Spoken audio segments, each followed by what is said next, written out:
ఏలూరు జిల్లా ఎస్పీ ప్రతాప్ శివకిషోర్ ఏలూరు జిల్లా పోలీస్ ప్రధాన కార్యాలయంలోని సమావేశ మందిర కార్యక్రమంలో భాగంగా score 10 director Narayana Swaroop social service responsibility ఏలూరులో ఉన్న వివిధ రంగాలకు చెందిన ప్రతినిధులతో అవగాహన సమావేశాన్ని నిర్వహించారు.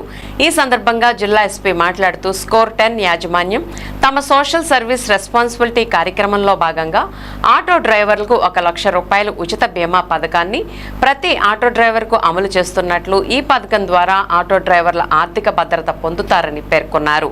ఏదేమైనా నేరం జరిగిన తర్వాత దర్యాప్తు చేసే దానికంటే అది జరగకుండా నివారించడం కొరకు ముందస్తు చర్యలు తీసుకోవాలని, వ్యాపార సముదాయాల్లో పనిచేసే వర్కర్లు, లాడ్జిల్లో వసతి పొందే వ్యక్తులు, అద్దె ఇళ్లలో నివసించే వారి వివరాలను సేకరించడంలో స్కోర్ 10 యాజమాన్యం నేర చరిత్ర ఉన్న వారి యొక్క వివరాలను పోలీస్ శాఖకు అందిస్తారని తెలియజేశారు.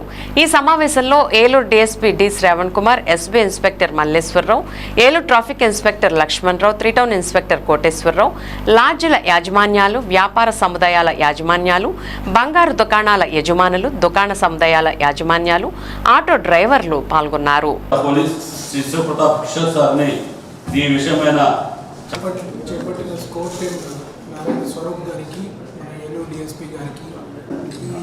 ఆటో డ్రైవర్స్కి మరియు ప్రజలందరికీ కూడా ఇదొక important initiative Eluru police score 10 వాళ్ళ సహకారంతో తీసుకొచ్చారు.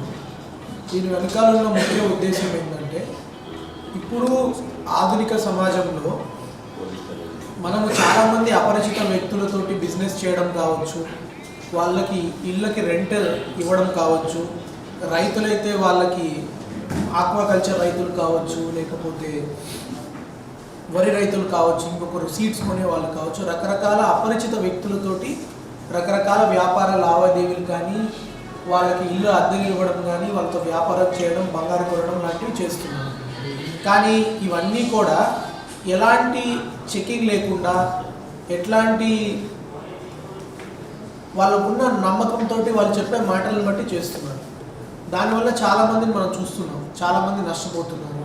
ఫర్ ఎగ్జాంపుల్, రీసెంట్గానే మనకు ఒక కేసు దొరికింది. ఇంట్లో ఒక ఆవిడకి ఒక ఫ్యామిలీకి రెంట్కి ఇచ్చారు. ఆ రెంట్కి వచ్చిన ఫ్యామిలీ ఏం చేసింది, అక్కడే ఉండి ఆ ఇంట్లో ఉన్న యజమానుల మీదనే ఒక టైంలో అబ్జర్వ్ చేసి వాళ్ళు ప్లాన్ చేయించి బయట నుంచి దొంగలు పిలిపించుకొని వాళ్ళ మెడలో ఉన్న చైన్ని దొంగతనం చేసి వాళ్ళే హాస్పిటల్కి తీసుకెళ్లే పరిస్థితి, తీవ్రంగా గాయపరిచి హాస్పిటల్కి తీసుకెళ్ళి నమ్మించే పరిస్థితికి తీసుకొచ్చారు. అదే ఆ హౌస్ టెనెంట్ ఈ స్కోర్ 10 ద్వారానో పోలీస్ వెరిఫికేషన్ ద్వారానో ఈ వ్యక్తులకు ఒక నేర చరిత్ర ఉంది అని గుర్తించగలిగితే ఆ పరిస్థితి వచ్చి ఉండేది కాదు. అంతేకాకుండా మనకి చాలామంది ఆధార్ కార్డులు ఇస్తారు, చాలామంది ప్రూఫ్లు ఇస్తారు. కానీ ఆ ఆధార్ కార్డు కరెక్టా, ఫేకా, దొంగదా కాదా అనేది మనకి ఎలా తెలియాలి? అది వీళ్ళ దగ్గర ఉన్న, మీకు ఆధార్ కార్డు ఇస్తే ఆ ఇచ్చిన ఫోటోకి, ఆధార్ కార్డులో ఉన్న ఫోటోకి ఆ మనిషికి కరెక్టా కాదా అన్నది వాళ్ళు చెక్ చేస్తారు. ఇప్పుడు చాలామంది నక్సలైట్స్ కావచ్చు, లేకపోతే టెర్రరిస్ట్ కావచ్చు, చేపల చెరువుల కింద పనికో, లేకపోతే బంగారపు కొట్లో పని కోసమో, ఇంకో దానికోసమో మీ దగ్గరికి వచ్చి తలదాచుకోవడానికి రావచ్చు. మీరు కానీ వాళ్ళకి ఇలాంటి క్రిమినల్ చెక్ కానీ, వాళ్ళు ఎవరు, వాళ్ళు ఇచ్చే ఆధార్ కార్డు ఈ ప్రూఫ్ కరెక్టా కాదా అని చెక్ చేసుకుంటే మీరు ఫ్యూచర్లో సమస్యలకి గురయ్యే ఆస్కారం ఉండదు. ముఖ్యంగా బంగారు షాపుల యజమానులు కావచ్చు. మీరు చూడొచ్చు, సిఎంఆర్ షాప్లో కూడా, బాబు కొంతసేపు డిస్టర్బ్ చేయొద్దమ్మా, వెనకాల గోల చేయొద్దు. జిల్లా వాసులందరినీ కూడా ఈ సర్వీసెస్ని ఏదైతే ఉన్నాయో, వెరిఫికేషన్ సర్వీసెస్, మీకు గుట్టుగా ఏదైనా ఎవరైనా తెచ్చి పత్రం ఇస్తే గుడ్డిగా దాన్ని నమ్మకుండా దాన్ని వెరిఫై చేయించుకోండి. ఆ ఇచ్చిన ఆధార్ కార్డు కరెక్టా కాదా, ఆ ఇచ్చిన ఫోన్ నెంబర్ కరెక్టా కాదా, మీకు ప్రామిస్ చేసిన అతని వ్యక్తికి నిజంగా ఆ క్రెడిట్ వర్తినెస్, అతనికి అంత సివిల్ స్కోర్ ఉందా లేదా, మీకు మీరు ఇచ్చిన డబ్బు వాడు వెనక్కి ఇవ్వగలుగుతాడా లేదా, వాడి మీద ఏమైనా పాత చీటింగ్ కేసులు ఉన్నాయా. మీరు రెంట్కి ఇస్తారు చాలామందికి, ఆ రెంట్కి వచ్చేవాడు నేరస్తుడా, ఆ రెంట్కి ఇచ్చేవాడు ఆధార్ ప్రూఫ్ కరెక్టా కాదా. రీసెంట్గా కూడా మనం చూసాం, కొంతమంది బయట వ్యక్తులు ఎక్కడెక్కడ స్టేట్స్ నుంచి వస్తారు మన దగ్గరికి, చేపల చెరువుల కోసము, బంగారు వ్యాపారం కోసం, ఇంకో దానికోసం. వాళ్ళల్లో ఖచ్చితంగా నేర చరిత్ర ఉండే వాళ్ళు, దొంగ కార్డులు ఇచ్చేవాళ్ళు ఉంటారు. వాళ్ళందరినీ మీరు prevention is better than cure కింద సంఘటన జరగకముందే మీరు గుర్తించగలుగుతారు. ఓకే, ఈ సర్వీసెస్ని ప్రజలందరూ కూడా విరివిగా వాడుకుంటారని ఆశిస్తూ సరే. ఇది ఫిజికల్ మెయింటైన్ చేయడం అనేటువంటిది కాన్సర్న్ పోలీస్ స్టేషన్ వెళ్ళి సిగ్నేచర్ చేసుకోవడం మార్నింగ్ వారికి జరుగుతుంది. అలాగే కార్యక్రమంలో జరుగుతుంటే మీరు చెప్పారు ఇందాక ఆధార్ డూప్లికేట్ ఫ్యాబ్రికేటెడ్ ఆధార్తో జాయిన్ అయ్యి ఒక ఎక్స్పీరియన్స్ జరిగింది.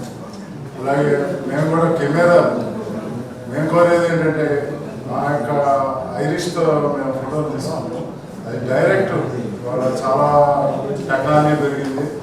ఆ టెక్నాలజీగా కన్సర్న్ మీ యొక్క రికార్డ్ అయ్యే విధంగా అంటే మెయిన్ సర్వర్కి రికార్డ్ అయ్యే విధంగా అనుసంధానం చేస్తారేమో ఒకసారి చూడండి.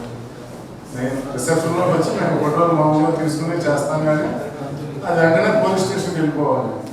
అది మట్టు అలాగే సాఫ్ట్వేర్ విషయంలో నేను రోజు కౌంటర్లో 2 hours వర్క్ చేశా. అసలు ఏంటి ఇది చేస్తే ఇంకా అంత సాఫ్ట్వేర్ కాకుండా ఏలూరు నేపథ్యంలో అంటే ఏలూరు మీరు కామన్గా చేశారు.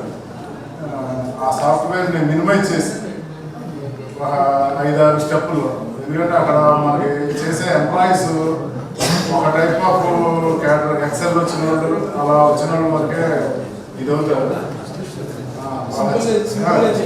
సింపుల్ పై దాంట్లో కొన్ని హెడ్స్ నాన్ అప్లికబుల్ ఉన్నాయి. వాటిని కొంచెం చేయమని ప్రార్థిస్తున్నాను. చాలా మంచి ఇది అని ఇది ఎప్పుడు 14 ఏళ్ళ నుండి చెప్తున్నానండి కెమెరాని. అలాగే మన డిస్ట్రిక్ట్కి రూల్స్ కానీ ఇది కానీ ఇవ్వడంలో డిఎస్పీ గారికి తెలుసు.